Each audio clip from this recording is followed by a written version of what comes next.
Alrighty guys, hello and welcome to Just Another Basketball Pod, brought to you by Excuse the Noise. I'm Tom Kraft, and joining me like every episode is Caleb Fogarty. Hey. And Jack Crawley. Hey boys, how we going? Yeah, good. What's been going on this week, boys? Mate, we missed you. Last week was just not the same without you. It's tough. It was tough. It was tough. But you guys killed it. That last episode was sick. I can't do that hosting duties. Mate, you're on another level with both of us on that one. Just let us ramble and Oh yeah, but you guys ramble. You guys go for it. you can be the light to guide us home. Yeah. There was a lot more wrestling talk without you here. That's basketball. That's how we made up for it. Yeah. Alrighty, sweet. Coming in the first quarter, let's talk about the games for the week. What do we start off with? Nets versus the Suns. What do you guys think, Caleb? What's your thoughts on that game? Dude, that score was flattering to the Nets. It really was. Yeah. They just Yeah. got pummeled for like 3 quarters, and then right at the end, that last quarter, they come back a bit. But yeah, I just can't watch. They are not where they were on our rankings when we did the League Pass rankings. I think they've gotten worse since we've watched them, since we ranked them. They were so hard to watch. It's just LaMarcus Aldridge and Kevin Durant right now. Like James Harden is a non-factor. yeah. What did you say? You got I couldn't believe he's at his own home stadium. He was being booed after his sixth turnover. Yeah. He had 10, didn't he? It was I don't know how many he had at the end, but his sixth one. It was That's when stinky. they started I think KD had like 7 turnovers too. Boys, I'm just saying, James Harden take I had isn't looking that dumb. Caleb's not that. Caleb kind of knows what he's talking about sometimes. Yeah. Oh no. I'll take it while I can. It was pretty grim, hey. Especially because like KD had a pretty great game, and he was still -1. He had almost 40 points, or pretty much almost a triple double, 4 steals, something like that. Like, was shooting great from 3-point, and they still didn't even look close. They're just, you got to give credit to the Suns. The Suns are a well-oiled machine. That is like, when you think of Chris Paul, you're gonna think of this team from forever. They are just the perfect Chris Paul team. How they run, they don't skip. They go through their sets. You can see him talking with the coach, and even then the coach just goes, oh, okay, you do your thing. I've actually seen Chris Paul wave off Monty Williams a couple of times. Yeah. They're looking really good, the Suns. That we talked about on the pod a couple of months ago. We talked on the pod. Feels like months. Oh my God, it feels like it. Those edits, man. But we talked about it a couple of weeks ago. They just don't know what they're doing. They were lucky to make the finals last year, but they're better for it now, and look how good they're playing. Yeah, they're playing like, one of, if not the best team in the league at the moment. I actually did a bit of a deep dive into their lineups, and I thought that was pretty interesting. So we've talked about it before on the pod about how we think there's a trade there for Ayton, and how he's maybe not as important to this team as some of the other people. So yeah, that's pretty much what I was looking for. So their starting lineup, which is their most used by a mile, has 283 minutes, and that's Ayton, Booker, Bridges, Crowder, and Paul. And that's actually like running at a negative if you look at the stats, which is really, yeah, it's very like literally, it's pretty much even, but it's slightly negative. But you look at the next 2 lineups that don't have Ayton, and they're both like massive positives, hugely positives. There's a lineup with the same 4, but with Kaminsky is plus 22.6 in 67 minutes. They do turn the ball over a lot more, and they don't have as much control on the boards, but they're playing a lot quicker with that lineup. And there's another lineup with, instead of Kaminsky, you run McGee, and they rebound way better. In fact, they're positive in rebounding, but they're still just as positive everywhere else. So like, and then you go through the rest of the lineups. They're just the other 2 lineups with like plus 50 minutes. The rest of them don't have as many minutes, but you have to go down like 6 or 7 different lineups to find Ayton. He's just not, apart from that starting unit, he doesn't run well in that team at all. His defense is also not looking too great. I don't know. It looked like it clicked last year, and in the finals and in the playoffs, it looked unreal. But I don't know. Maybe I don't know if it was whether we saw a guy kind of have a really good run of form, or if this is just the way he's going to be, that he has a couple of weeks where he doesn't look too crash hot and then a couple of weeks where he looks like a world beater. I don't really know what we're going to see with him like long term. Well, yeah. Well, looking at those advanced stats, Ayton isn't the guy that looks important. It's Bridges. Booker, Bridges, and Paul are like that entire team, and it wouldn't function without any one of them. Well, it's pretty clear these days that 3-and-D is really important. I don't know if you'd rather a 3-and-D guy than a rim running big. I think if you really, really had a really, really, really good rim running big, you'd probably take that. But 3-and-D, as good as Bridges is, for what they have him for, I'd be taking him. He's the third guy when I think of him. I still reckon Ayton's gone. They would have paid him if they wanted him there. Well, yeah. If they're running that well without him, let's just trade him while he's got value. Well, but that was a thing though. Like, that was a thing though. In those playoffs, he was the only thing that looked like that could stop Giannis, and then they just had no one behind him. But now, do you trade him and try and get? I still reckon they're going to go get Cat. I will go down swinging. That's going to be a trade. Cat looks like a fucking world beater at the moment. He's actually playing so good. Did you see the other? Oh, I'll save it for later. But the other day, like I think he'd missed 3 shots or something by the time he fouled out. It was ridiculous. He was legit like 12 for 16 or something. He's looking good for the Paradise Ballers, man. Yeah, he's looking really good for my fantasy team. Yeah, he is. Big upset in the league. Ja Morant's injury. What do you reckon is going to happen for the Grizz? Oh, I cried all weekend about that. Yeah. I messaged Jack and I thought he'd done his Achilles. Like, yeah. Those injuries, man, when they looked like there was nothing in that. And then he just all of a sudden, he couldn't walk off the court. They're the scariest ones when nothing really happens and there's no real contact. That's the ones where people are out for like 12 to 18 months. So it's actually good news that it's only a sprain. Well, the thing is we keep constantly compare him to Allen Iverson and Derrick Rose. Yeah. If he's not careful, he's going to be exactly like Allen Iverson and Derrick Rose. Yeah. The way he chucks his body around, the dude's not going to have a long shelf life. When you take as much contact and land as hard as he does, it's very well proven. Your knees, your ankles, your hips, your back, all of it can't really take it that much for that long. Gave out on Derrick Rose when he was 22. If you listen to the stories about Allen Iverson, he was beat up his entire career. So you really want to see Ja come back, but whether he starts coming back now and thinking about maybe picks his spots a bit more, which I actually will give him credit. I feel like he has done more this year. Yeah, for sure. Last year, it was really bad. Like watching him twist his ankle last year at the start of the season, coming from someone that has twisted his ankle a lot, just shivers up the spine. Couldn't watch it. Yeah. What do you reckon the future for the Grizz? What do you reckon? Because I mean, it's their player, their star player. He's out. I mean, it's only a couple of weeks, but do you reckon it's going to be a hindrance for the season? They would have been pretty fucked without him if he was gone for the rest of the season. But yeah, there's still no time frame, I don't think, for his return. But they'll probably take it easy with him. It's not like they were like contending or anything either. So they'll take it easy, and then they won't rush him back. If anything, they were overachieving as well. Yeah.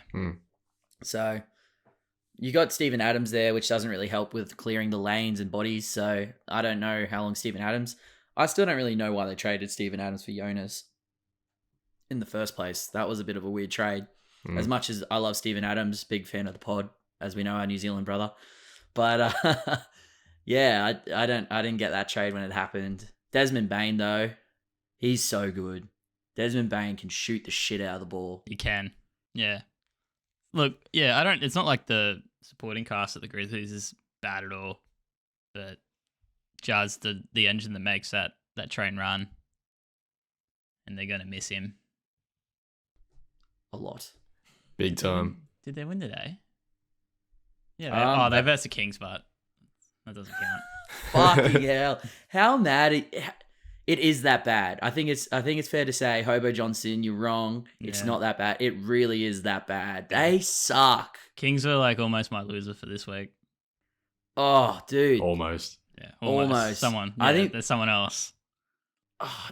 there's got to be a point where something happens with this team. Is this owner just that oblivious? You gotta. I don't understand how certain billionaires get their money, because I feel like to become a billionaire, you have to have some sort of awareness, self-awareness. Yeah. And this dude has none. Yeah. Sure, what you've been doing hasn't been fucking working. Your team is still shit. Everyone doesn't want to be there. Your best players want to leave. No one wants to come. Change up what you're doing, bro, because fuck me. You guys have been so bad for so long. Yeah, probably talking to a brick wall there. Yeah.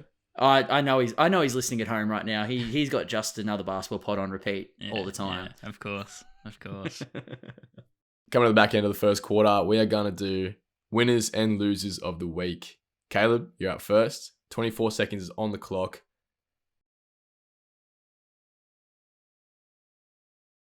So my winner is, of course, Zion Williamson and the Pelicans. The man is finally back. He is finally him. He's huge ass. He's huge arms. He's huge everything. This man is apparently just eating KFC, McDonald's. I've only got 8 seconds left. He averages 25 points. The Pelicans are really fucking shit. They should win a couple more games. Point Zion's back. Pelicans fans be happy, even though there are no Pelicans fans. Just like to point out for the listeners of the podcast that there are no winners on the New Orleans Pelicans, only losers. Just different variations of losing. Alrighty. Jacko, you're up. Ball's in. Yeah. Oh, let me cancel. Let me go again. Time out. Time out. Advance the ball. Yeah. Is there an 8-second violation? All right, go hit me again. Hit me again with the shot clock. My bad. Sorry. Balls. You're meant to help this, Tom. Yeah, I know. I was letting it go. Time's going. Time's on, bro. Alrighty. Ball's in. All right, so my winner this week is the Minnesota Timberwolves. They were coming off a 5-game winning streak before losing to Charlotte. It was a terrible loss, but they've bounced back with a double OT win against the 76ers. Cat fouled out of that game after having a blinder. I think he was only missing 3 shots. And that led to some horrendous late game shots from D'Angelo that he managed to hit anyway. Mad last play, go Wolves, shout out. It's really hard to do that in 24 seconds. That's the challenge. Yeah. That cannot win. Honestly, I actually have a big soft spot for the T-Wolves. Oh, fuck off. I have a massive soft spot, man. They are deep in my heart. Is that a W? And I was just watching Anthony Edwards dunks just the other day. See, that was a contender for winner of the week, and the ref that called that is a contender for loser of the week. That was atrocious.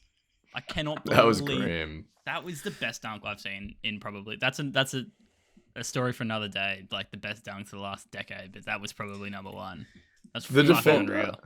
Informal protest. I feel like I'm just being ostracized here because you guys think Anthony Edwards is going to be something one day, and I'm not on that train. So I feel very attacked right now. Just on that last play, like they had the 76ers inbounded, barely got the ball to Embiid. They still had 6 seconds left on the clock, and I'm pretty sure they still had a timeout. And it was just Embiid jab stepping for like 3 or 4 seconds until a double team came, and then he just had to force a terrible shot. And I'm pretty sure they had a timeout. That's a great play. Great play. How fucking good was Embiid that game though? Yeah, that was just ridiculous. Yeah. Aside from that. There was someone on Reddit who did a deep dive into every single foul call he got in that game, and pretty much every single time he went to the free throw line, it was for a really ambiguous call that just fell his way, and it consistently happens with Embiid. So I don't know if the officials should look into that or not. He's like a sneaky good player at wrapping the arm around like what James Harden used to do. Yeah, well now it's being called out. I wonder if it will still continue to happen. Because it's not the first time I've heard people complain about that sort of stuff when it comes to Embiid. So give me the L, Tom. We all know what you're going to say. Yeah, Jacko wins this win of the week. The T-Wolves. Off. Oh, mate, Pelicans can't win shit. They can't even win this. I have ice in my veins. He even said halfway through at the end, he's like, I can't even do this. Yeah. That's just, yeah. He was chucking up shots where he just like, trade this man now, and then it would go in. No, it was just like the perfect D'Lo game. Good old D'Lo. Dino, yeah. Dino, no, yes. I think we said it before. I've literally heard T-Wolves games where I've heard the T-Wolf commentators sigh at a D'Lo. No, shot. they haven't. They do. I still remember they were playing. It was last year, and he took this shot, and you just heard the color commentator go, "Oh." He didn't even hide it. I didn't see that, but I could totally see that happening. He didn't even hide it. Yeah. Oh, shit. I think I've lost 2 of those now. I think I've only won 1, and that was Steph Curry dropped 50. You're about to lose another one, too. My loser of the week is going to be Caleb after this next category. All right, loser of the week. Jacko, you want to start? Yeah, I'll start. Let's do it. Alrighty. 24 seconds on the clock. Let's go. Prince, Cassius Clay, Ron Artest, Ennis Freedom. The newest player in the NBA to change his name for humanitarian, human rights activist reasons. It's fallen a bit short this time, and it's pretty much just been memed out of oblivion. I won't be buying an Ennis Freedom jersey. I hope he gets traded. It'll become the fuck. So are you calling a man that's advocating for human rights the loser? I had this big write-up. I didn't get to it in time, then I started rushing through it. Elaborate. We're going to OT now. What? Yeah. It's rebounded 14 seconds. It started off with like it's really political, so I won't get into it. But like it started off as being like really respectable, but after some poor decisions he's made after the whole China stuff, it's kind of become a bit of an eye roll now. And the memes that have come out of the Ennis Freedom thing have been fucking hysterical. Like, yeah, people just like went on today on Twitter and stuff like that. Whenever people would say like, in quotes, Freedom has been traded for cash considerations, or like Freedom has been traded for a first round draft pick. Like, that's so funny. And like the funny part is that could actually happen. And I come up with a good one that was the Boston Celtics have traded Freedom for Sex and Love, meaning Colin Sexton and Kevin Love. That's an ideal situation for me. Look, I'll take Ennis Cantor Freedom for Sexton and Love. Yeah. For Sexy Love. Sexy Love. Sex and Love. Yeah. It's a combo package. Can't believe that was your loser of the week. Alright, let's see yours, Caleb. Do I get like an extra time as well? No. Oh. Depends. Yeah. I'm pretty fair. Oh yeah, yeah. For fucking giving the dub to this person that goes to the T-Wolves. All right, let me at it. Let me have a go. I can do this. 24 on the clock. Let's go. The refs. You guys are making yourselves look like dickheads this whole weekend. Firstly, Jack covered it. Why the hell are you calling a charge on Anthony Edwards? That was a dunk day every day of the week. Dunk, dunk, dunk, dunk. And the dickhead ref that teched up Steph and then let Steph tech him. What are you doing? What are you doing? Just, I don't care that time is going off. What is that ref doing? Steph absolutely balled out. But you're going to let a player show you up like that? You're going to let him tech you? Yeah. I would have thought if that was an international player of the NBL, it's a tech for him and fuck off. Get out of here. But if that's not Steph Curry, he probably gets ejected. Oh, it shows him up. I don't understand why that's just let Steph do it and becomes a meme. And also, sub-loser, the idiot reporter that asks, what did you mean by teching the ref? I don't know. Who would it? Yeah. Well, I don't know. It's gone over my head. I wouldn't have a clue. I need to No ask idea Steph what he about meant. this to really nail down what he meant. What else? What could he mean? Yeah. I wonder what the T sign for a text symbol would mean to the ref. I am confused and baffled. Just as baffled about how Jack fucking won winner of the week. Maybe we just going, you're terrific. You are terrific, man. Yeah, terrific. It could have been worse. He could have held out an L with his hand and just been like, hold that. L means love. L means love. Yeah. All right, Tommy. Loser of the week. Yeah, it's got to be the refs. Yeah, God, that was a that's a week. fair one. That's a fair one. Yeah, it was grim. I also don't know how this would go down if we said that the loser of the week was changing a name for humanitarian rights. I can't believe you made that. There's more that goes into it, all right? There's more that goes into it. Having 24 seconds to explain that is a bit of a stitch up. I'll give you that. Fucking Stephen A and Max are putting us to shame. How do they do that? Oh, mate. Max got the boot. Obviously, he wasn't doing it right. Yeah. Alrighty, refs, pull your head in for this coming week. Easy done. More dunks and more techs, apparently, is what we're asking for. Second quarter, we're bouncing back. This is a new segment, and I'm going to let Caleb take over on this one. It's something called I Bet You Haven't Thought About. Caleb, take it away. Oh, thank you, Tommy. So, I was just having a little ponder the other day, boys, watching a game, watching D. Lil absolutely tear it up, and then watching Anthony Davis do the absolute opposite. By the way, I don't think Anthony Davis has caught enough slack for the Lakers' troubles. We'll talk about that later, but I'm looking at you, mate. I know you're a big listener of the pod. But yeah, so I was just kind of looking at different what ifs. So stuff that could have happened that maybe we haven't thought about, what A could have led to B, could have led to C. Like example, what if LeBron signed with the Knicks instead of signing with the Heat? Who knows? Never happened, but it's fun to think about. So I've got little 4 scenarios here, boys, and I just kind of wanted to play it out, see what you guys think. Drop some stats, drop some not that much knowledge, just scenarios, and see what you guys think. So the first one I had, what would you guys think if, say, Damian, right now, looking at how the careers have turned out for both players, would you have taken Damian Lillard or Anthony Davis with that number 1 pick in 2012? You'd have to pick Davis. Yeah? Tommy? As a career right now, yeah, Davis, for sure. As a career right now. Yeah. So I got the career stats, yeah?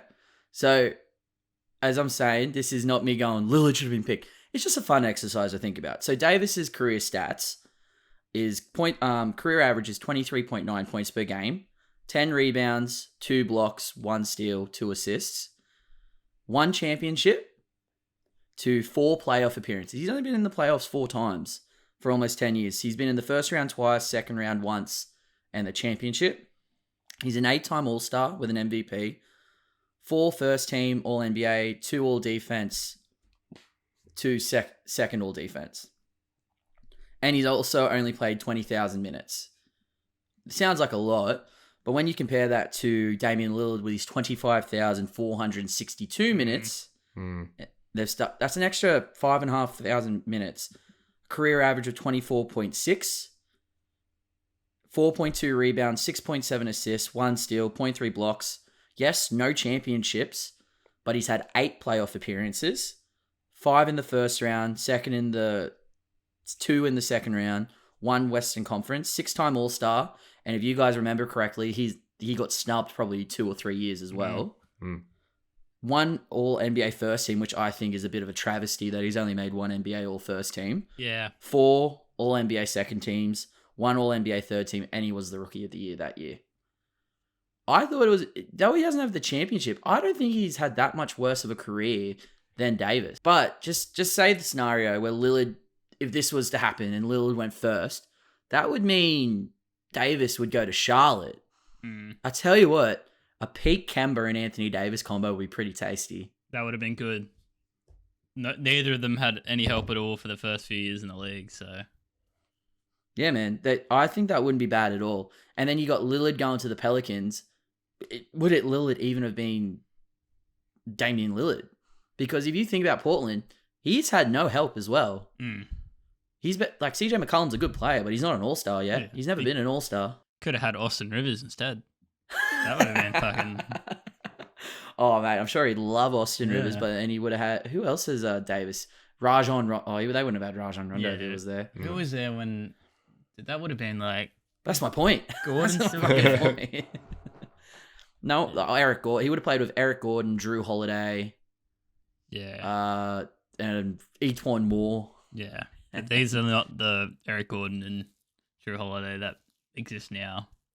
Yeah. So Eric Gordon was still pretty good back then, but he was all right. Drew wasn't the player he is now. Well, also Eric Gordon was injury prone when he was at the Pelicans. Yeah.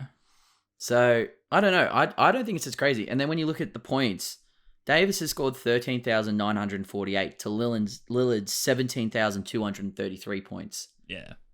Lillard spent a long time carrying his team, and Davis was injured a lot of the time in New Orleans. So that's what I mean. Yeah. Aside from the championship, I don't think it's that bad. And I feel like I got to say this now. And I haven't had a chance to say it, is one of my biggest gripes in the NBA is that we don't recognize players for getting there.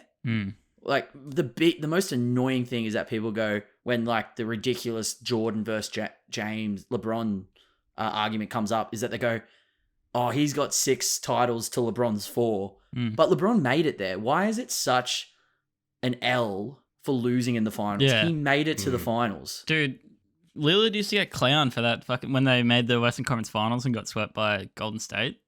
They shouldn't have been there. Yeah. Like, that was a huge achievement to even get there in the first place. Sorry he lost to, like, one of the greatest teams of all time.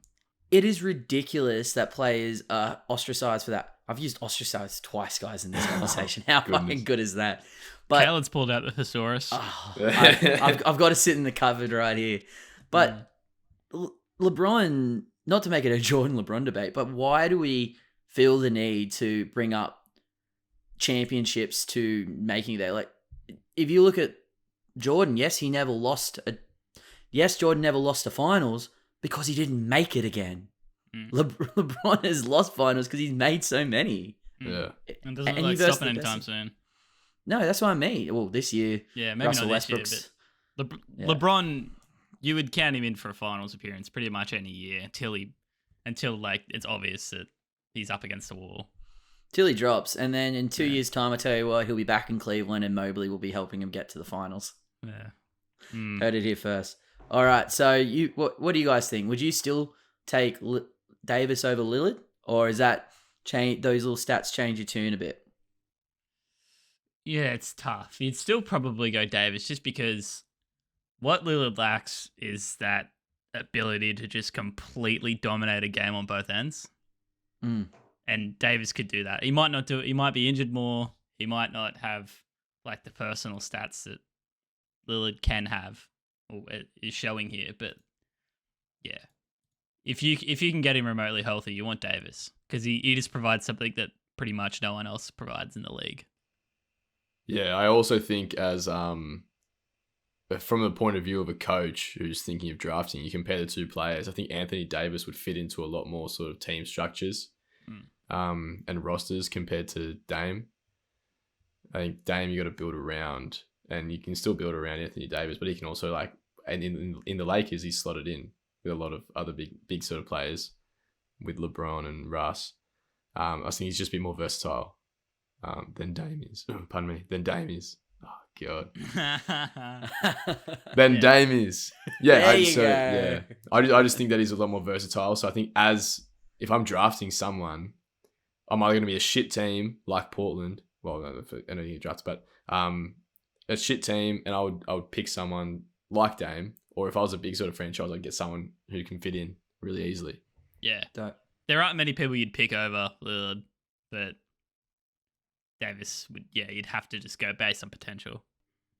Well, we do talk about you'd rather take the unicorn over a guard in a draft. So yeah, I agree. I'd take Davis as well, but I don't think it's I think it's 1A, 1B. I don't think it's 1 or 2. Yeah. I think it's 1A, 1B personally. Yeah, No, it's for a sure. more even debate than before. Yeah. Yeah. Second one, boys.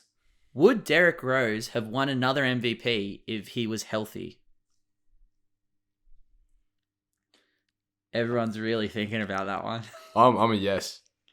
I don't know. You think yes? He might not even deserve the You first think one. yes? I loved him. I loved him. He back was then. fucking awesome. Yeah. There is no doubt that's how great he was to watch. Yeah, his MVP season. So you go, Jacko.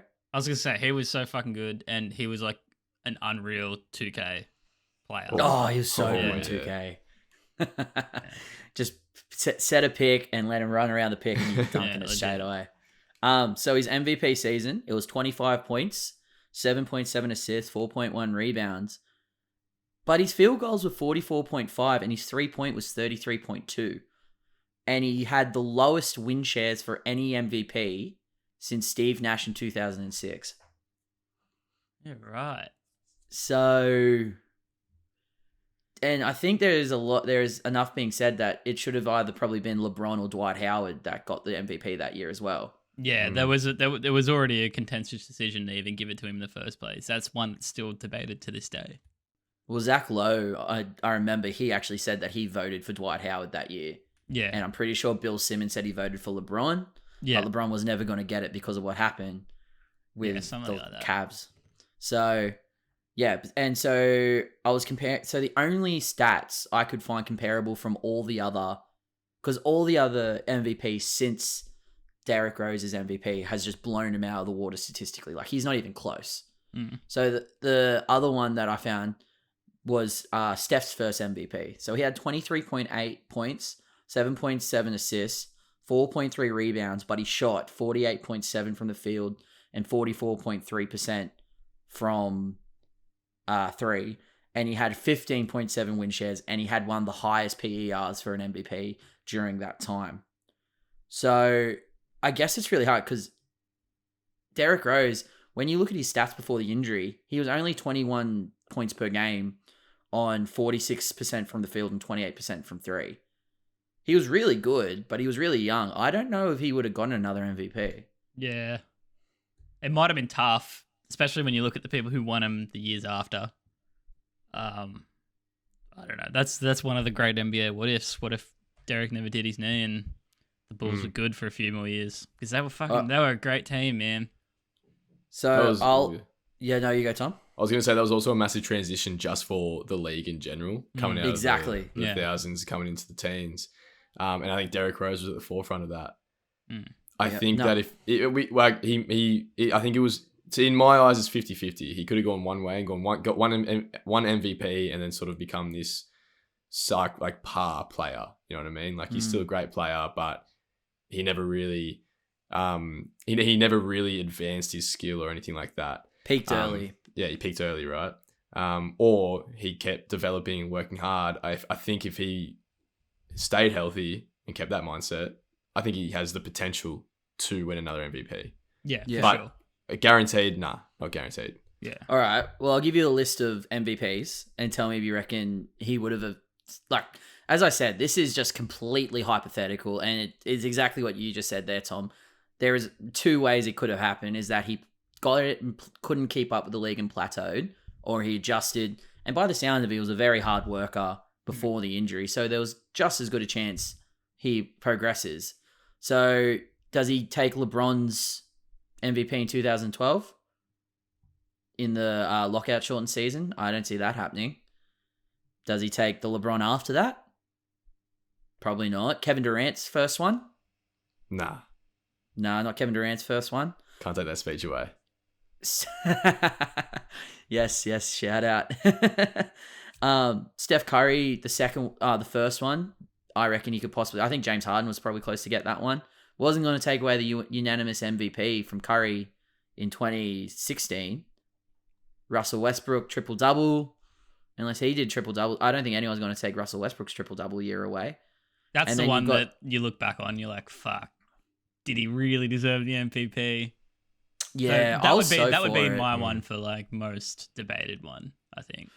Well, I was so for it that year, but I think since we've progressed these next couple of years, seeing how regularly it's done now, it's not as impressive. It definitely hasn't aged well for sure. Yeah. And then you got a James Harden, 2 Giannis's, and a Nikola Jokic. And by that time, I don't really have on me right now how old Derrick Rose is, but that was what. So he'd be 32. He'd be going to his age 32 season, and guards that have his play style don't usually age well. Yeah. So I don't really know if he would have won another MVP, but he could have. His jump shot wasn't saying otherwise. The year after his MVP, his jump shot declined. Yeah. So it's taken a long time for him to like become a pretty decent shooter. But is he even really a decent shooter now? He's better than what he was. He's like. He's still not the go-to. Yeah, I don't think he would have become as good a shooter as he is now. Not saying that he's a great shooter, but if it wasn't for all his injuries, it's tough to say whether or not, because he really did. How do you not rely on this unbelievable athletic asset that you have of getting into the paint?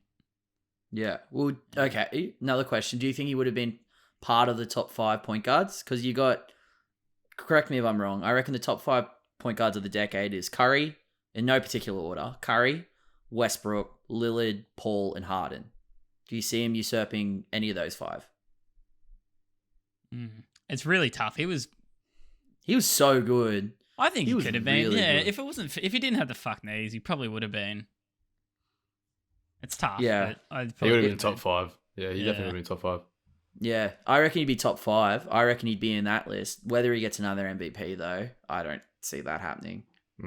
I could envision a situation where you see, because Rose and Westbrook are relatively comparable, and I could have seen years of conversations about people being like, "Look at Derrick Rose. Why isn't Westbrook as efficient as Derrick Rose? Why doesn't Westbrook fit these teams as well as Derrick Rose does?" Yeah. But yeah. No, I agree. I don't know if he wins another MVP, but I reckon he knocks Russell Westbrook at least out of that top 5. Yeah. Yeah. Next one. What would have happened, do you think, if Klay Thompson was traded for Kevin Love before Love was traded to Cleveland? So if you guys don't remember, there was a trade on the table for Klay Thompson, I think it was Draymond Green, and a pick for Kevin Love. So just think about what would have happened there. So who do the Cavs go for then? Do they stay with Wiggins? Or do they have a LeBron year like when he was at the Lakers his first year? I don't personally think they would have gone that route. I definitely think LeBron comes in and goes like, get me another fucking star. What do the Wolves have? What happened with the Wolves then when they have Klay Thompson? They came dead last that year and they would have been worse because they didn't have a point guard for Klay. But does he get played at? Oh, he wouldn't get played out of the league, obviously, but does he have a completely different career trajectory? Does he become even a better player because he has more ball handling opportunities? He's more in the face of everyone to get. Sorry, someone just messaged me. He has more opportunity, so he could score more, he can dribble more, he can pass more.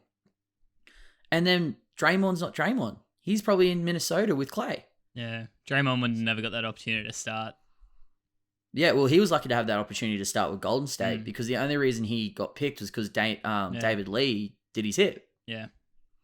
So it would have been tough. It would have been. So what do you reckon the Cavs do? I don't know about the Cavs. I don't think it's this is a huge one because Klay would have turned into a better player. There's no doubt about that. Like that dude was just a baller. But Kevin would have fucked the Warriors. There's no way the Warriors would still be like, they never would have had the years of success that they had if they didn't have They'd be Klay. A completely different Klay bailed team. him out 2 years in a row. Kevin wasn't going to do that. But if you look at the Warriors play, and Tom, you've played a lot of like high level basketball, Draymond Green is their point guard. Steph is the point guard, but you see more pick and rolls where Steph's setting the screen for Draymond than you see Draymond setting the screen for Steph. Steph's such a gravity, like a massive object, a big planet, right? Yeah, his gravity's huge, right? So like it unlocks Draymond's ability to ball play and run that offense because Steph's such a sinkhole. So do we reckon the Cavs hold on to Wiggins? Or do you reckon, I was looking at it, so there's always a star available in this league. There's always the next star. So I was looking at who were the stars available after this Kevin Love trade. Guess who the next star was? Kevin Durant. Now, you're going to say I'm crazy, but you all said that they were fucking crazy when he would go to the Warriors, didn't you? Yeah. KD would have been like, this is just the best place for my basketball, and then fucking gone to Cleveland. Everyone said they're crazy. He's not going to Golden State. It's not happening. It fucking happened. It would be weird, wouldn't it? I don't think that would happen. No, it never. It would have been funny, but can you imagine that? I'm sure you can find some photoshopped images or something like that. The next, there was 3 other ones though that I reckon could have been likely, and that would have been Carmelo Anthony had just come off, he was on free agency, so I reckon if they didn't have the Kevin Love thing set up, maybe the Cavs take a bit more of a run at Melo coming off of 27 points per game, give him a crack. But the other ones were Paul George and Jimmy Butler. Those were the next stars off the block as well in that 2017 offseason. Yeah, right. So if I'm the Cavs, you're thinking they're going to go Paul George because he'd work well with LeBron. Yeah. But I don't see Andrew Wiggins staying on the Cavs. Yeah. No way. Peak LeBron. I think Wiggins was gone either way. And it just worked out at the time to be Kevin Love, but could have been anyone. Could have been Dwight Howard for all we know. Dwight Howard was getting traded around that point. Yeah. Maybe Dwight looks a bit different then. He's got LeBron and... Is Dwight still at the Magic this time, or is he at the Lakers? He's left the Magic. He is in between Houston. He's in that weird phase where he was at Atlanta and Charlotte. Oh, right. Yeah. Everyone forgets those years. Yeah. That is fucking strange to think about. He was pretty undervalued at that point then, if I'm remembering correctly, wasn't he? Very Charlotte was like the last straw, I'm pretty sure. Yeah. I don't think there's another NBA. He should have been in that 75 list, by the way. Oh, obviously, Someone pointed out the other day, would you rather peak Dwight or peak Anthony Davis? And I was seriously considering peak Dwight. I'd probably pick peak Dwight. Peak Dwight was incredible. I think he was dope. The heights that Dwight achieved in that one season probably outweighs anything that Davis has pulled off so far. He's I don't know, it's debatable. It is debatable. Well, that's what I mean though with the Davis Lillard thing. Like Davis to me hasn't really achieved much by himself. Lillard has just carried that Trailblazers franchise for years. I think Davis had one really, really good playoff with Pelicans, and then he had the other one where they celebrated they won the championship after they made it to the playoffs, which looking back, that was a horrible look. Yeah, it was bad, but that's just how bad it is in New Orleans, man. And that one season, that one playoff series that he was fucking good in it. They demolished the Blazers as well. Yeah, he was a fucking weapon. So, jeez, yeah. Last one, boys. So, I bet you haven't thought about how shit the 2010 draft has turned into. I haven't thought about it in a while, no. No. Enlighten so me. let me give you the top 5 to the 2010 NBA draft. John Wall, Evan Turner, Derek Favors, Wesley Johnson, and DeMarcus Cousins. Wesley Johnson. Oh, yeah, right. Sorry. That's the top 5. That's the top 5. That's disgusting. This is just giving me this weird throwback to, was it 2K10 or 2K11? They had the draft combine. You had to do a draft combine 2010. Before you got drafted. Yeah. It was 2010. And fucking Wesley Johnson and Boogie Cousins used to fucking tear up. I've got a list up of the fucking draft. There are some names in here, hey. Yeah, but they're all injured. So Wesley Johnson was 24 when he got drafted. That is just unheard of. That's got to be the only pick in the 2010s, 2020s in the top 10 where someone is that old. It was 24. 23, 24. And so the other notable names from this draft are Gordon Hayward, Ed Davis, Eric Bledsoe, Avery Bradley, and Hassan Whiteside. Jeremy Lin went undrafted that year. And Jeremy Lin, well, yeah. Here's another one. Boban was undrafted that year. Boban? Really? Yeah, that's some fucking Ish Smith undrafted that year.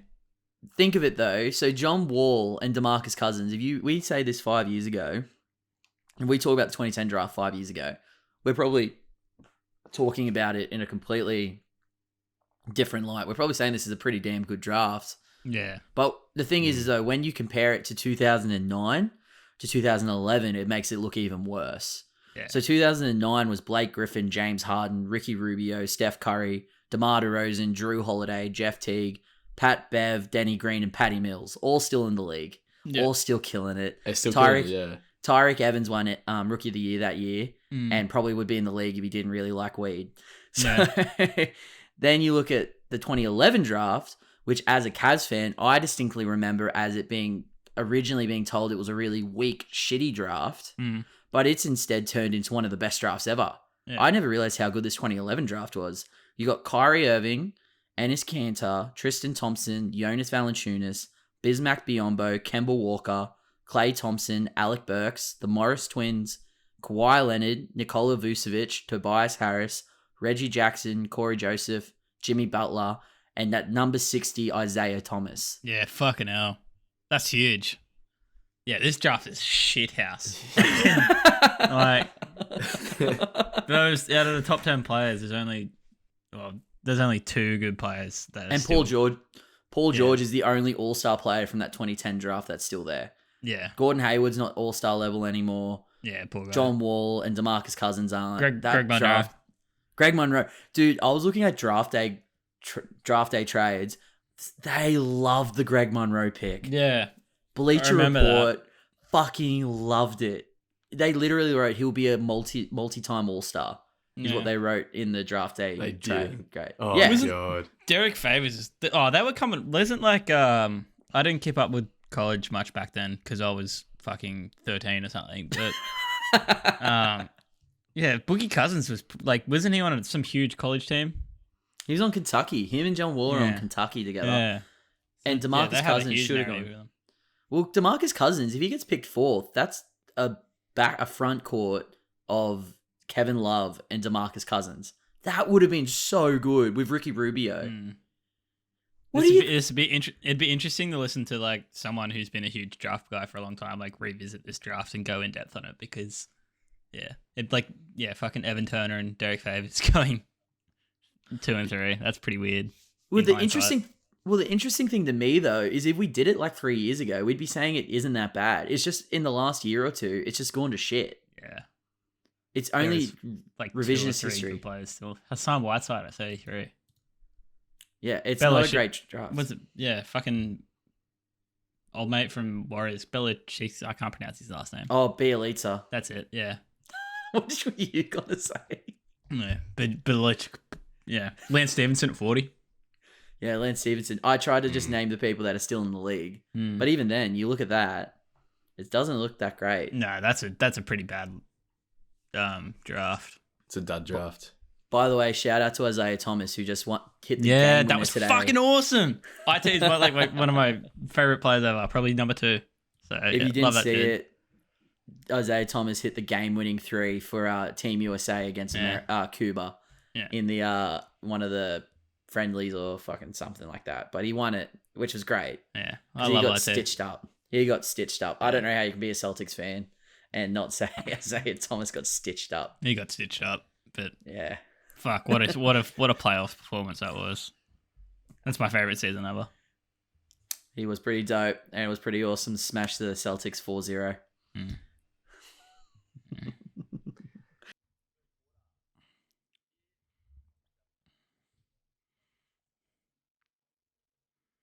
Big, huge. Yeah, I just wanted to go on a little bit of a deep dive on the jerseys this year, the uniform selections that we've got. Every team's got a 4, some teams have 5. And I just want to go into a bit of a rant about some of the ones that are really good and some of the ones that are a bit shit. There's some fucking crackers. I think, let's go to my first point. Where is it? Yeah, so for the most part, the jerseys this season are pretty good. I think NBA, compared to a lot of other sports, or compared to a lot of leagues, their franchises are usually pretty well designed. But yeah, for everyone that's pretty good, there's one that's equally as shit, and there's some car crashes. Like this season, like I'm not sure if you guys have watched, but the OKC white themed court and jerseys are probably the worst thing I've ever seen. The amount of respect I have for Oklahoma fans that have to sit in that fucking stadium and attempt to watch a game on that court is immense. And I feel like even more for the players who have to fucking wear those things. Like that's awful. It just looks like toilet paper. I think the court, if you take the court out of it, I don't think the jerseys are that bad. You're on drugs. Get off them. You're on drugs. Yeah. I think my note for this was whoever designed these need to contact Chief immediately because I just got off the phone with him and he said this is definitely not it. So. The controversial one with that lime green Minnesota one, because I feel like that's either you love it or you hate it. So obviously you really hate it. I really, really hate it. Yeah. Another one I have. I also want to touch on the Boston Classic and City uniforms. They should only ever have the association, the icon, and the statement jerseys. So that should be the 3 jerseys they wear constantly. And for some reason this year, they pretty much wear the 2 fucking most disgusting ones. And they wouldn't even be that bad, except for on the shorts, there's this like huge grey streak on either side. And it is just the biggest eyesore ever. I don't know what the fuck they were thinking, considering they have like one of the most classic, historic, mad jerseys ever, which is like pretty. Yeah, no one can debate that. Like, yeah, just please stop. They're fucking terrible. Have you got all the Pelicans jerseys on the F grade? Yeah. So for the listeners at home, I've actually made a tier list for every single jersey in the league this season that's going to be worn. And yeah, there's some fucking dreadful. Yeah. So I'll go through. I've ranked each team based on their catalog. So not just because they have one good jersey, one shit jersey. Like it's taking into account like every single jersey they have. It's body of work. Yeah. Body of work. It was a pretty easy top 5, I'd say. I think the Warriors had the best selection of jerseys this year. I don't think anybody would really disagree with that. I think Spurs have mad jerseys. That's pretty clear cut. Clear cut. And their City jersey is S tier. That is so fucking good. That might be the best jersey in the league. That white, colourful one. Oh yeah, that one's dope. That one's a good one. How fucking good is it? The Lakers are blessed with that colour palette, obviously. And these are like not even the best Lakers jerseys we've seen in a while. Like they're pretty, compared to other Lakers jerseys, like they're pretty shit. But they're still fucking 3rd on my list. So what does S stand for? S is like the absolute best tier. Superior. Super. Yeah. Like super tier. Yeah.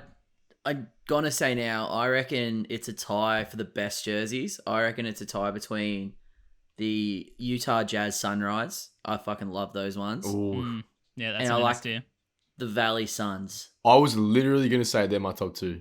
Yeah. I think they're my top 2. I especially think those 2 uniforms are a bit underappreciated this season just because they've used them before. They're a lot alike too. Yeah, but they're fucking cool. Yeah, absolutely. How silky was... Sorry, Jacko. How silky was the Charlotte ones? Yeah, the Charlotte City jersey is also an S tier for me, and then their association and icon jerseys are an A. Their only letdown is that their statement jersey, there's just like the normal purple one, is shithouse. That is fucking so gross, and it never looks good because for the most part, all the players when they wear them are sort of just wearing like blue shoes and shit. Yeah, not a fan. Yes, Charlotte really good. Underappreciated one, the Toronto City jersey this year is like an OVO and classic Raptors theme, like collaboration type thing, inspired. So it's got like the dinosaur and the same design, but then it's all gold. I thought that was cool. That's a good one. That one's sick. Yeah. What else have we got here? What's the worst one you reckon? Out of all of them, what is the absolute worst one? All right, so in my F tier, I have the Celtics City jersey. Like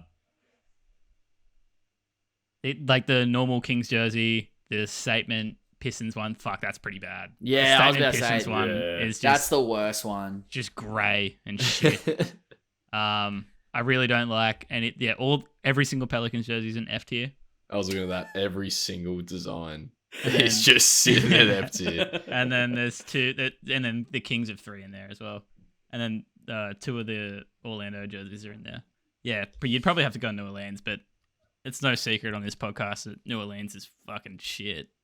Oh, mate, they're going to look really good when they get back into that Seattle Supersonic colorway. Yeah, fucking looking forward to it. I thought this might have been a bit controversial, but I don't mind some of the Cavs uniforms. That is controversial. I've got the City jersey in B. I don't really like their like the maroon one that they have. That's in D. Dude, I dead set don't like any of the Cavs. Aside from the black one, I don't really like... I do like our new City one. The old throwback retro one. That's cool. I do like that. I feel like if your normal maroon was just that color instead of this dark, really dull one, I think it would be a lot cooler. I like the black one as well. Yeah, but I think your normal white one is the best one. See, I don't like that one. I really like that. That's the main one. I just don't like the block letters of how they got Cavs. Like, I still really like the throwback, the ones from like LeBron's second time in Cleveland. Like, they were just really based. Like, I really like the maroon with like the yellow writing on it. Yeah, because they've got the new ones. They've got just maroon. It's like got like a navy blue. Yeah, and it just doesn't do it for me.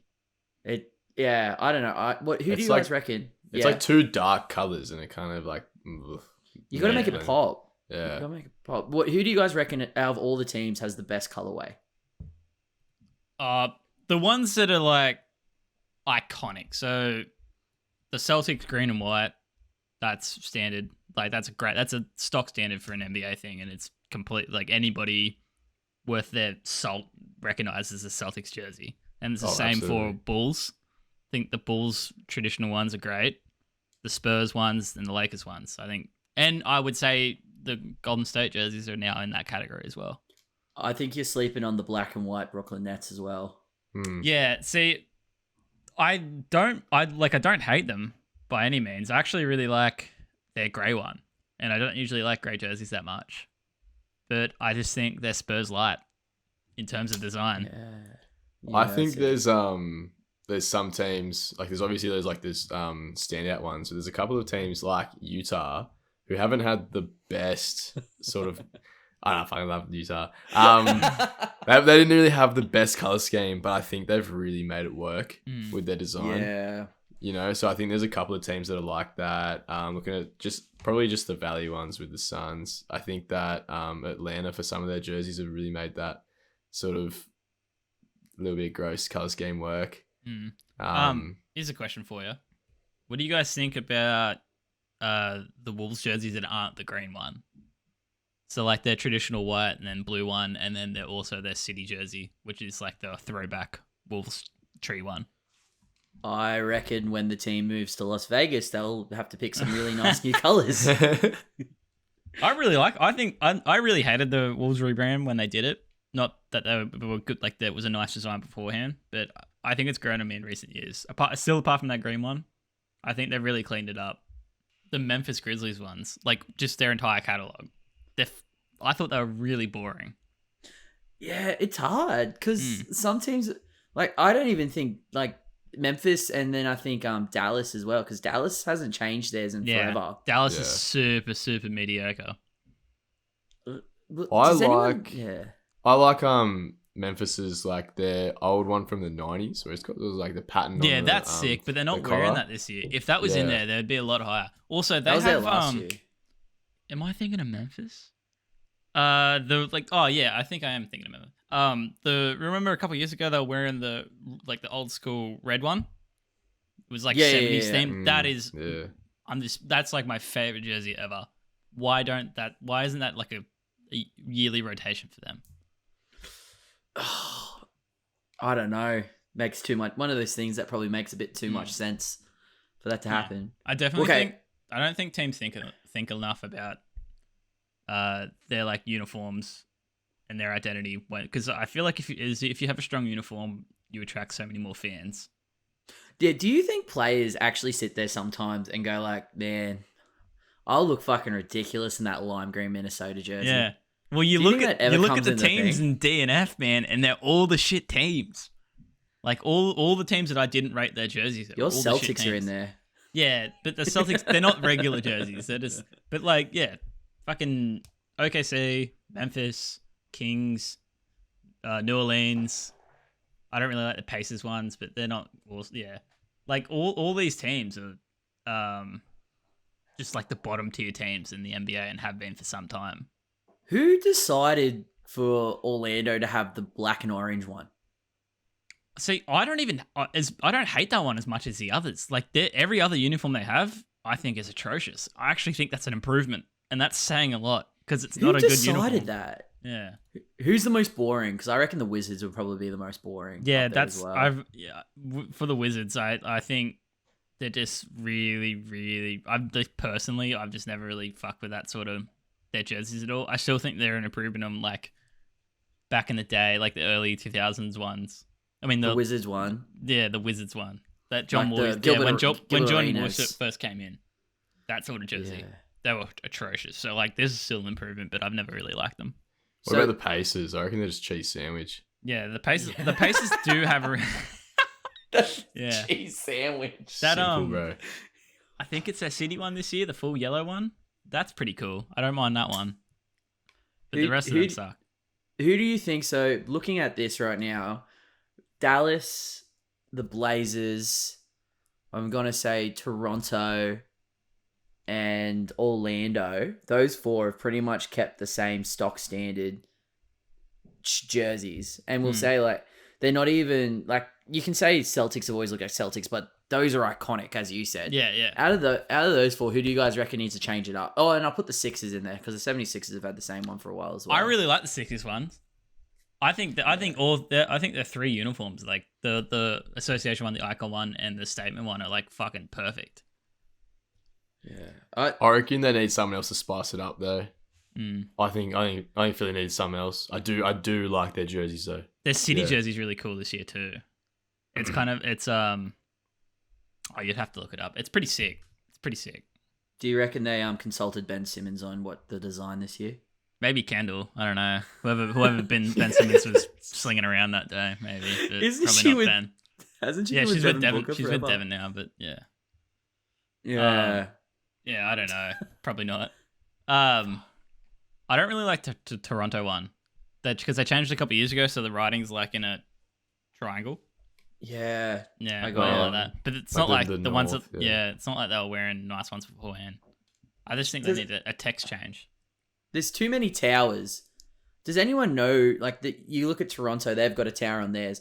What is that tower that's on the Dallas one on their logo that they keep throwing back to? Yeah, what's it with, like American cities and just having towers as like their icon? It's like Newcastle with the penis tower. Imagine if the Newey Knights trotted out with a penis tower jersey. Finishing up in the fourth quarter, it's been a heated game. Let's talk about the Lakers. Now, I know we talked about Anthony Davis earlier, and comparing him, talking about how he sort of developed through the league. What do you reckon, Caleb, about his struggles this season?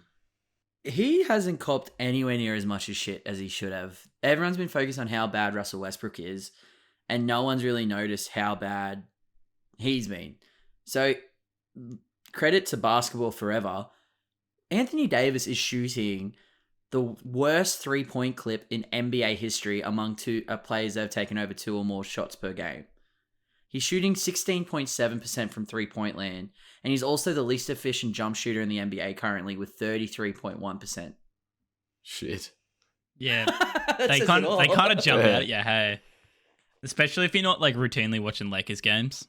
Like I watch a fair few, but I'm not like, I'm not sitting there analyzing every single second of a Lakers game. So they do definitely jump out at me.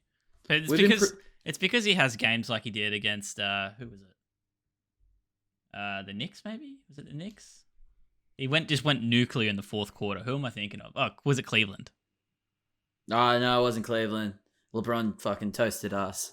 It was great. I loved watching that. Yeah, I can't specifically remember what game, but it was just like him and Russ going fucking mental in the fourth. And that's why people don't really yeah, that's probably why he's not getting the hate that he maybe deserves a little bit. I was thinking about this the other day. Do you guys think right now is the lowest LeBron's approval rating right now? Do you reckon it's the lowest it's been since his first year at the Heat? It could be. It's maybe like they're off him.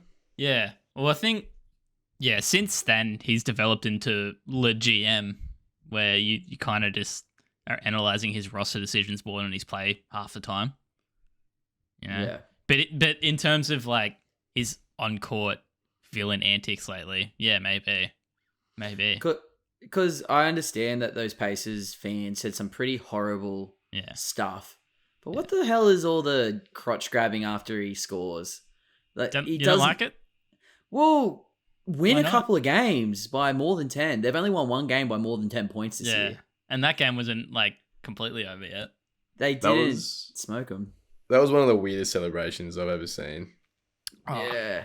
He almost didn't get fined, and it wasn't until people started being like, such and such got fined for this. Like, why hasn't he got fined? Oh, yeah, because Fred VanVleet did the big balls a couple of weeks ago, and he got fined $15,000, and then LeBron was going to get away with it until, it started circulating around Twitter. But you know what? Fred VanVleet and the Raptors, they're winning games they shouldn't be winning. Yeah. Let's be honest. Yes, they haven't got a better record than the Lakers. I'm not saying that, but they're doing better than what we thought the Raptors would be above doing. Expectations. It's all about expectations. The Lakers are below 500 now, or are they at 5? Did they make 500 finally? I think they're below again. Let me have a look. I'm pretty sure they're either even or just below. Yeah, but it makes it understandable why. I think the fact that Davis and Westbrook haven't been working well together, it makes sense because they're both taking each other's space away from each other. Davis isn't shooting well, so Westbrook has less space. Westbrook isn't shooting well, so Davis has less space. It's all kind of part and parcel.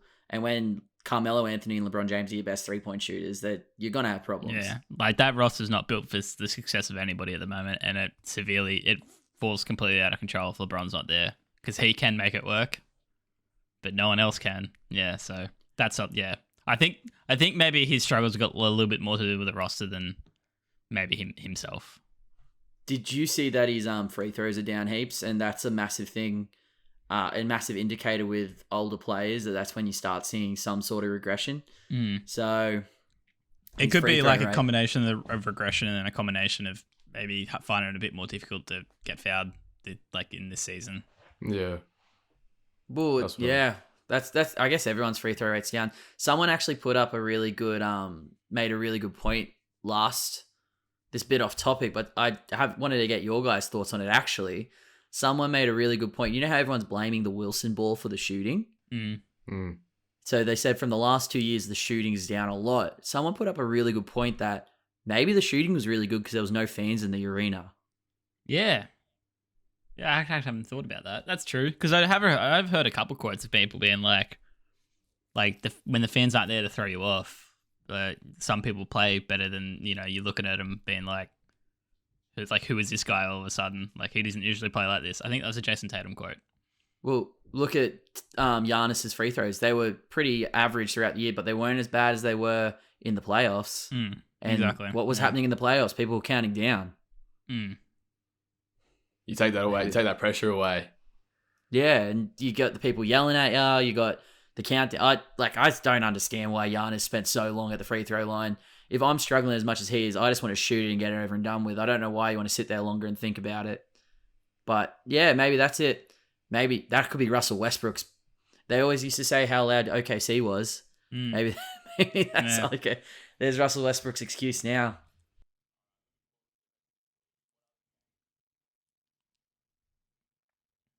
I think it goes without saying, Warriors and Suns. That should be highlighted on absolutely everyone's that's calendar. Game of the season so far. I'm Yeah. so looking forward to that. It's going to be a fucking cracker. And everyone's healthy. I think Wiseman, they reckon, might be back. I don't know if they'll play him. I don't think he'll see huge minutes, if any minutes. Not in a game like that. It's definitely like a statement game this season. It's interesting because there's two really conflicting styles as well. You got slow and methodical, and then pace and space. What do you reckon if do you reckon if Steph's off, which is highly unlikely, but if he is off, do you reckon they're gonna still be do you reckon they'll still have a good chance at winning? Well, he was off a couple games ago, was it? I think it might have been a couple days ago. He had a pretty, by his standards, like a poor shooting night, and they still fucking won the game easily. So, yeah, Steph's one of those players, like, he doesn't have, for someone who's known for being this, like, shit hot shooter, he doesn't have to be, you know, killing it all the time offensively for them to succeed. Yeah, well, he was heaps. Tom and I were talking about at the start of the season how that first game he got a triple-double and he shot like shit, and they won. Yeah. That explains how. That's just Steph. But I think against the Suns, he has to be on. The Suns are too good. I think they're almost on a 15-game winning streak. 16, I think. 16. They're looking great. Mikal Bridges is just out of his world defender.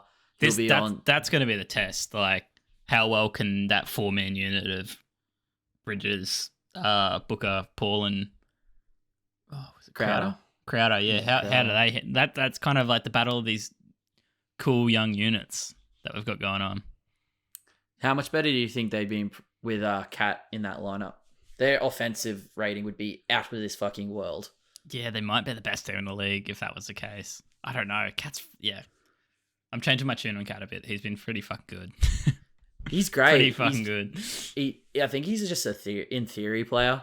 Yeah. I don't think you can say he's a bad player while he's in the situation he's in. Yeah. But did you see that the Minnesota Timberwolves with the starting five of I'll go get the stat. It was fucking ridiculous. It was Cat, D'Angelo Russell, Pat Bev. I think who's their other three guys? They got the center. I think it's Reed and someone else. There's a couple that play huge minutes. I can't remember. Maybe a Koji. But either way, it was the best starting five in the NBA on offense and defense. Yeah. That's actually a bit crazy. True. The fact that there's the best defense in the NBA when you're starting D'Angelo Russell. Oh, it was fucking Anthony Edwards was in that. No wonder I lost. Like you can see them being good offensively because they've got three guys that can fucking just shoot the shit out of the ball, but that defense is pretty crazy. Yeah, we'll wait and see. I just don't. They're in the play-in right now, so you could see it happen. But yeah, back to the Suns and the Warriors. I don't really know who's going to win. I have no clue. The Suns absolutely dominated the Nets. Like we can talk all day about how shit the Nets played. The Suns completely smashed them, and that score was flattering.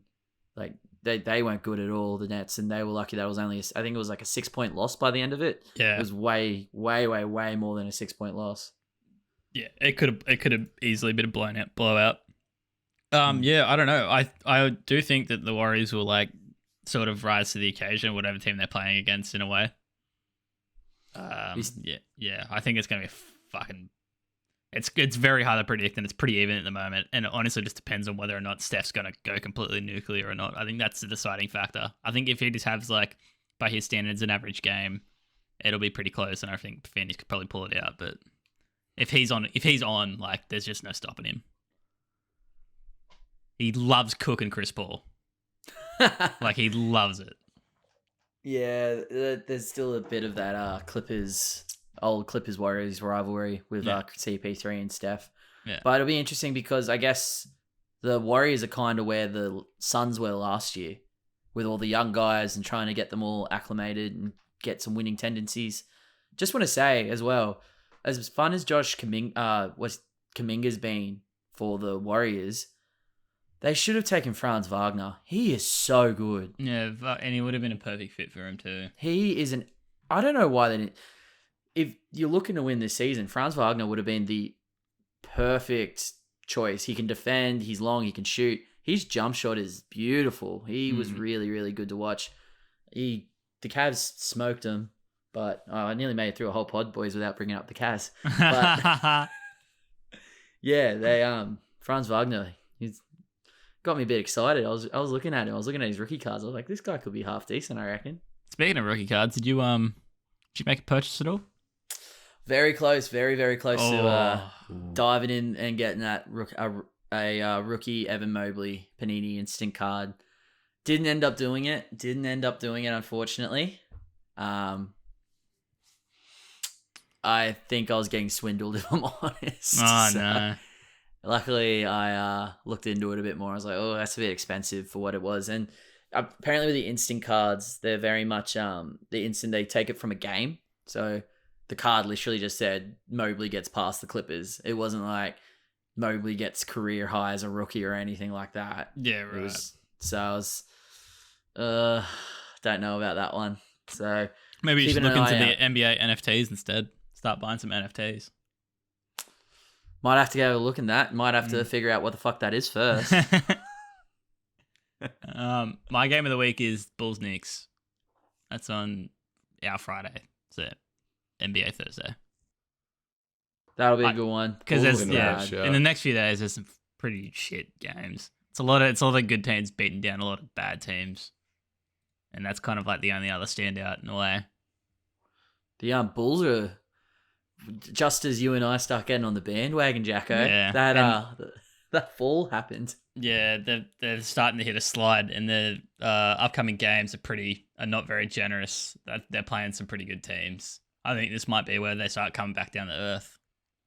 They need Vucevic to start helping out because he's a minus. I was looking at his offensive rating, defensive rating. He's making that team worse when he's on the court in all different ways. Yeah.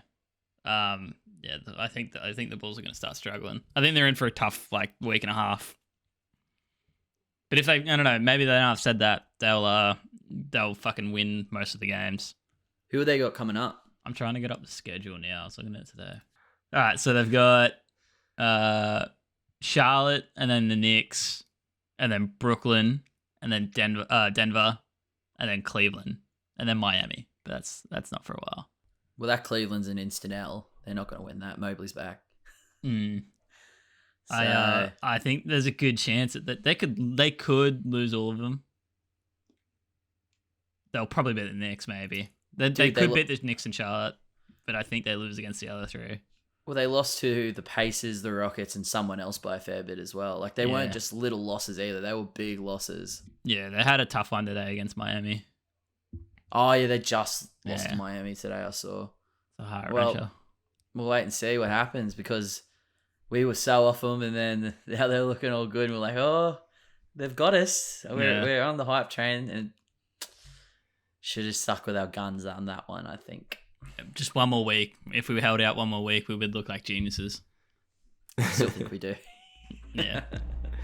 Thanks for joining us on Just Another Basketball Pod, boys. Brought to you by Excuse the Noise. We had so much fun today. Check out our socials at excuse_the_noise for more content. This has been Tom Kraft, Jack Crawley, and Caleb Fogarty, and we'll see you next time. See you, boys. Yep.